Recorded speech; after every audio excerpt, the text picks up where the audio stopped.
안녕하십니까. 저희 아이크레이트 창의성연구소 이재석입니다. 반갑습니다.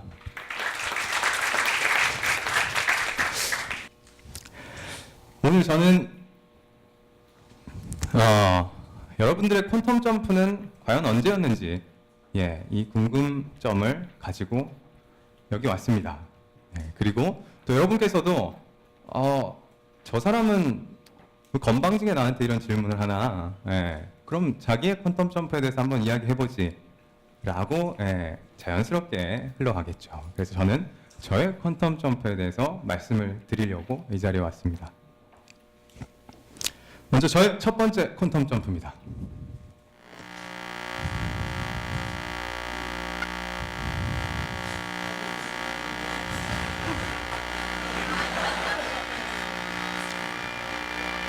저는 수억 분의 1의 확률을 뚫고 이 자리에 서 있습니다.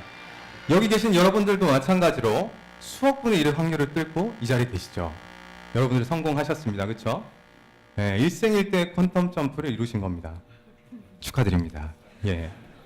그리고 그 다음 저는 과학고등학교를 나와서 카이스트를 졸업하고 현재 위치에 이제 있게 됐는데요. 이 사회에 나와 보니까 저한테 가장 많이 하는 질문이 공부 어떻게 하셨습니까? 였습니다. 제가 감히 여기에 저보다 훨씬 더 공부를 잘 하시고 훨씬 더 연구를 많이 하시고 그래서 사회에 정말 멋진 이런 아웃풋들을 내시는 분들이 많으신데 제가 그런 질문을 받고 처음에는 별 말씀이 아닙니다. 저 그런 사람 아닙니다. 이렇게 말씀을 드리다가 제가 이렇게 말씀을 드리는 게 맞나 그냥 제가 있는 그대로 뭐 얘기를 할 수도 있겠구나 라는 생각이 들어서 곰곰이 생각을 해봤습니다. 그래서 저의 수학 혹은 공부에 있어서 첫 번째 퀀텀 점프는 초등학교 2학년 때 일어났습니다. 제 어머니께서 밥을 먹고 나서 저녁을 먹고 나서 손님 대접하는 탁자를 가져오셔서 수학 문제를 좀 어머니하고 같이 내기를 하기 시작했습니다. 그래서 한 문제를 가지고 골똘히 어머니와 저는 풀기 시작하죠. 저는 열심히 풀어서 이제 답을 냈습니다. 그리고 연필을 딱 넣고 나 했다. 그러고 나면 한 몇 초 후에 어머니께서 또 연필을 놓으십니다. 우리 아들한테 졌네. 전 근데 그때 정말 어머니한테 이긴 줄 알았습니다. 그쵸? 초등학교 2학년 문제가 어려우면 얼마나 어렵겠습니까? 그래서 어머니께서는 저한테 져주셨던 거죠. 근데 그때 그 풀이 방법이 답안지에 있는 방법이나 어머니 방법하고 제 방법이 좀 독특했었나 봅니다. 그래서 어머니께서는 그때 아주 크게 칭찬해 주십니다.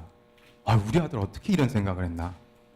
저 그 칭찬 때문에 저는 행복함을 느꼈고요. 수학이라는 과목이 재밌는 과목이구나 라는 생각을 계속 갖게 됐습니다. 그래서 저는 그 다음부터도 계속 문제를 꼬아 풀기 시작했고 색다른 방법을 계속해서 도전을 했습니다. 그것이 저를 여기 있게 해준 첫 번째 저의 인생에서의 퀀텀 점프고요. 슬라이드가 감사합니다. 두 번째는 저희 언어에 대한 퀀텀 점프입니다. 그래서 I've been in Toronto for my summer vacation in 2002 and I feel multicultural society and it was awesome. Ich war 6 Monate in Deutschland. Ich war Praktikant bei Hyundai Motor Company. Je parle français. J'avais été en France pendant un an. J'étais étudiant d'échange à Belfort, qui était très petite ville. La vie en France, c'était très très incroyable. 어렵네요. 제 모국어입니다. 제 모국어로 왔죠. 근데 제가 I am bilingual이라고 정확하게 100% 저는 바이링구얼입니다 라고 이야기할 수 있는 건 이런 것들이 아니고요. 바로 이겁니다. 저는 경상도 사투리와 표준어를 100% 자유자재로 구사를 합니다. 여러분 제가 지금 표준어 쓰는 게 어색하신가요? 너무 자연스럽죠? 전 네이티브니까요. 전 네이티브 100% 바이링구얼인 표준어를 구사합니다. 그러나 제 중학교 2학년 때 제 초등학교 때 조금 감정이 있었던 여학생이 서울로 전학을 갔습니다. 근데 우연찮게 중학교 2학년 때 통화를 하게 되는데 그 친구가 표준어를 구사하고 있는 거예요. 그래서 맞아? 아닌데 나 이런 일 했는데. 그때 저는 맞나? 니 돌았나? 미쳤네. 뭐 이러고 있었습니다. 네. 근데 그 순간 제 마음속에 뭔가 그 알지 모를 그 부끄러움 같은 것들이 좀 들었어요. 근데 여러분들 혹시 뭐 사투리 쓰시거나 뭐 전라도, 경상도, 충청도 사투리 쓰신다고 부끄러워하시라는 게 아닙니다. 예, 그게 아니죠. 요즘에 연예인들도 아주 귀엽게, 그렇죠? 귀엽게 여러 가지 그 사투리를 구사하고 있죠. 근데 그때 제 그 알지 모를 그런 부끄러움 같은 게 있었습니다. 왜냐하면 표준어의 정의가 교양에 있는 사람들이 쓰는 현대 서울말이었거든요. 마치 제가 비교양이 된 것 같은 그런 느낌을 받았습니다. 그래서 이건 아니다. 다음 주에 그 친구가 다시 통화를 할 때 나는 표준어를 구사해야겠다. 그리고 제가 라디오와 TV를 들으면서 억양을 공부하기 시작합니다. 그리고 벽을 보고 이야기를 하는 단계까지 오죠. 그리고 나서 정확히 일주일 뒤 다시 통화를 하는데 저는 제가 만족할 정도의 표준어를 구사하고 있습니다. 거의 이 정도 레벨까지 온 것 같습니다. 예. 그러나 대학교 때 대전에서 여러 지방에서 온 학생들과 이야기를 할 때 또 한 번 충격을 받았습니다. 내가 아랫께 아버지 생신이라서 대구를 갔다 왔어. 아래 갔다 왔다고. 아래? 여기 아랫께나 아래라는 거 모르시는 분 계신가요? 네, 계시죠? 그게 바로 남부지방 사투리 엊그제, 그저께라는 표현입니다. 그래서 저는 그때 또 충격을 받습니다. 그러나 이때 또 제 불현듯 드는 생각이 언어는 두 가지구나. 하나는 이미테이션이고 하나는 단어의 링크구나. 그래서 저의 그 모국어는 저희 솔직한 모국어는 경상도 사투리입니다. 거기에서 아랫께를 놔두고 엊그제, 그저께라는 표준어 이제 데이터베이스를 만들었고요. 그 옆으로 이제 넘겨서 투데이즈고 영어의 데이터베이스를 만들죠. 불어로서는 아방티에, 독어로서는 포게슈덴. 이런 식으로 단어의 링크들을 만들기 시작합니다. 그러니까 저는 짧은 유럽 생활에서 그래도 자신 있게 여러분들 앞에 아까 말씀드렸던 것처럼 이런 언어를 구사할 수 있는 그런 점프를 할 수 있게 됐습니다. 그리고 세 번째, 제가 세계 굴지의 그 온라인 회사에서 3년간 약 3년간 프로그래머로 일을 했었는데요. 이때 여러 가지 이제 게임 컨텐츠를 넣었습니다만, 메이플 스토리라는 게임의 그 유럽과 미국 서비스 런칭을 담당을 했었는데 많은 게임 컨텐츠들을 넣었습니다만 제 기억에 아직 생생히 남아 있는 컨텐츠가 바로 이것입니다. 여기 아시는 분도 있으실 거고 모르시는 분들도 많으실 것 같은데 바로 결혼 시스템입니다. 캐릭터들끼리 결혼을 하게 만들었습니다. 그래서 이 사진은 결혼식이 다 끝나고 나서 이제 사진을 찍는 그런 위치에 있는 겁니다. 그래서 이때 기획자 여러분들께서 고생을 하셔서 여러 가지 이제 뭐 행사들을 진행을 했는데 그 게임 내에서요. 돈이 우선 많이 듭니다. 게임 내에서도 돈이 많이 들어요. 실제도 돈이 많이 드니까 그 정도는 이해해 주겠다라고 생각을 했고요. 돈이 많이 들고 돈이 많이 들면 그 비싼 그 티켓을 사면 살수록 대성당에서 웅장한 배경음악과 함께 많은 친구들을 초대해서 대단한 결혼식을 올릴 수가 있고요. 캐시가 부족하다. 이런 분들을 위해서 또 외딴 섬에 조그만한 곳에서 아주 간촐한 결혼식을 할 수 있는 그런 장소도 마련해 두었습니다. 그래서 그 결혼하기 전에 어머니나 그 아버지를 찾아가서 설득하는 작업을 해야 되고요. 그런 퀘스트들도 없고요. 뭐 신부 수녀님을 찾아가서 표 얻어오는 이런 작업들도 했습니다. 그래서 바로 이 결혼에 대한 아주 열광적인 인기를 끌었던 이런 그 게임 시스템인데 이때 기획자 여러분들께서 너무 바쁘셨던 나머지 생각을 못 하신 게 있었습니다. 넣고 나서 바로 이혼이었습니다. 캐릭터들 같이 생활해 보니까 같이 사냥하고 같이 아이템 먹고 하니까 마음에 안 맞는 거죠. 헤어져야 됩니다. 그렇죠? 그런데 저하고 이제 두 명의 개발자, 저까지 포함해서 두 명의 개발자가 저녁을 먹으면서 여러 가지 열띤 토론을 벌입니다. 어떻게 할 것인가? 그리고 그 한 분은 현실 세계와 게임은 똑같아져야 된다. 그러므로 기록을 남겨야 된다.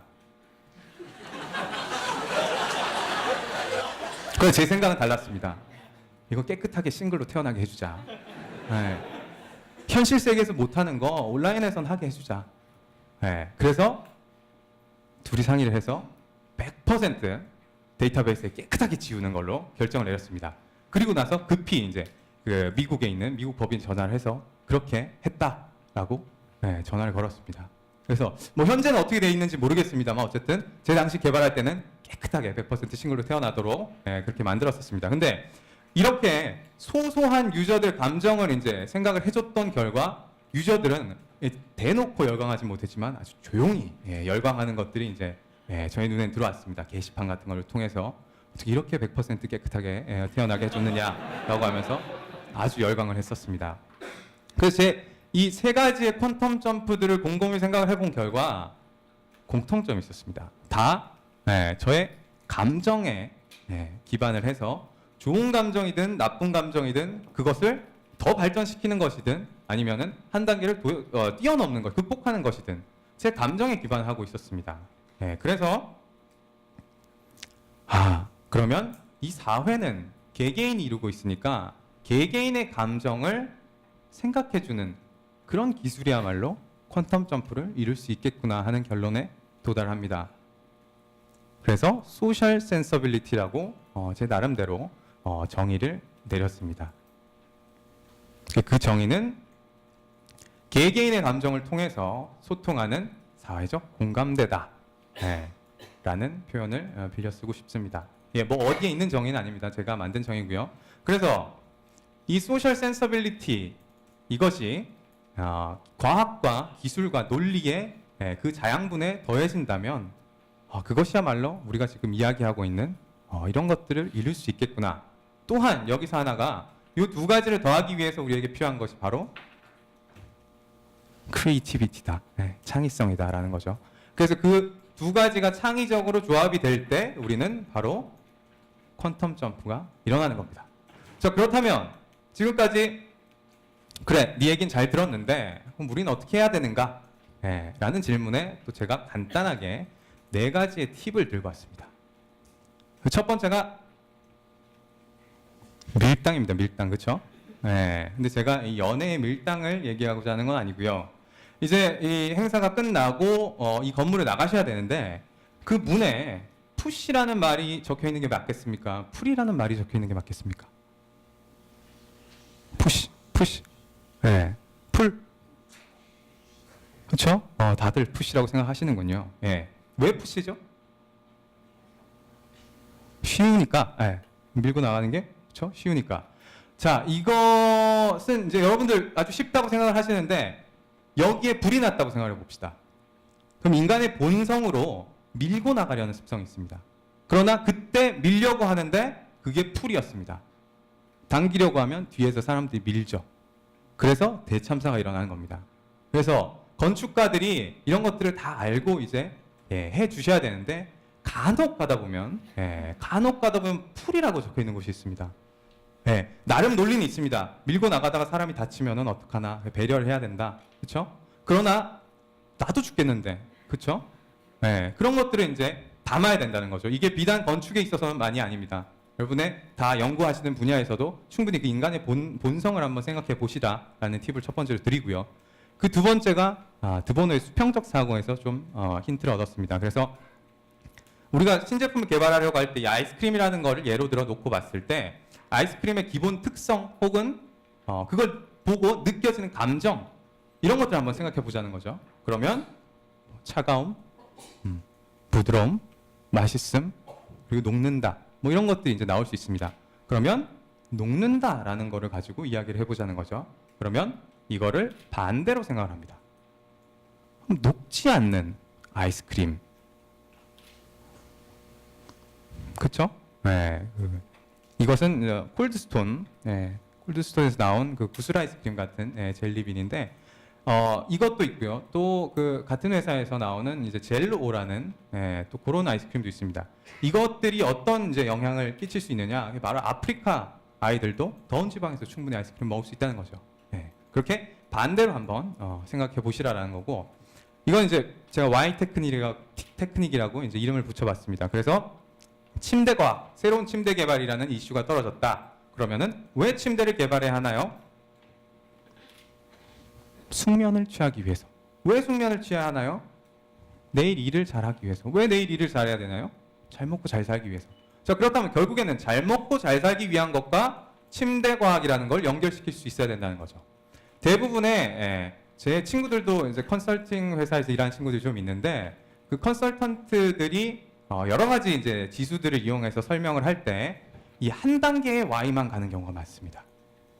그래서 제 친구들한테 좀 더 파고들어 봐라라고 같이 뭐 이야기를 많이 나눕니다. 그러면 한 단계 숙면을 돕기 위한 여러 가지 도움들을 생각을 하는 거죠. 그러나 그게 아니라 좀 더 넘어가 보자. 그러면 결국 잘 먹고 잘 살기 위한 거 아니냐. 그렇게 되면 우리 부모님 세대에서 열광하시는 장수돌 침대라는 게 나오기 시작합니다. 그렇죠? 그래서 실제로 마음 안에 있는 그 기저에 있는 게 뭔지를 생각해 보자라는 겁니다. 자, 마지막으로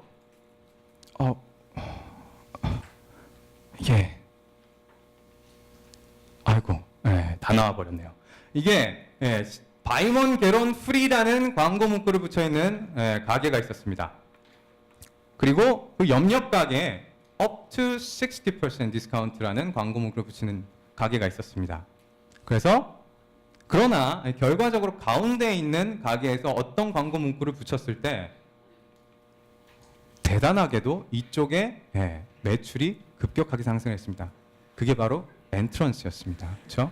제가 퀴즈를 드리려고 했는데 나와버려가지고 싱겁게 끝이 났는데 여러분들 이게 넌센스 퀴즈라고 생각하지 마십시오. 충분히 Y로 한번 생각을 해보셨을 때 그러면 보통의 대답들은 그렇습니다. 70%, 80%, 90% 양쪽 다 물건이 있음. 그게 아니죠. 결국 소비는 사람이 하는 거니까 사람을 끌어들이기 위해서 엔트런스라는 트릭을 쓴 겁니다. 그렇죠? 그래서 이런 이 네 가지 팁들, 제가 드렸던 네 가지 팁들을 좀 기억을 하시고 또 응용을 해보신다면 또 재미난 이야기들을 벌리실 수 있을 거라고 생각을 합니다. 자, 그리고 제가 그 켄 로빈슨 경의 그 이야기에서 보면 마무리를 어디서 주섬주섬 꺼내시던데 제가 하나 챙겼는데 어디 빠졌나 봅니다. 그 제가 마무리를 하고자 했던 멘트는 그 전에 보셨던 그 동영상이 테드엑스 베를린에서 이제 한 그 PhD 학생이 얘기했던 건데 그 마무리 멘트가 아주 인상 깊어서 말씀을 드리고자 합니다. 이제 기술은 점점 더 발전될 것이다. 그러나 이 기술이 인간과 좀 더 가까워졌으면 좋겠다라는 이야기를 합니다. 매우 인상 깊었습니다. 여러분들 오늘 그 네 가지 팁 다 들고 돌아가시기 바랍니다. 감사합니다.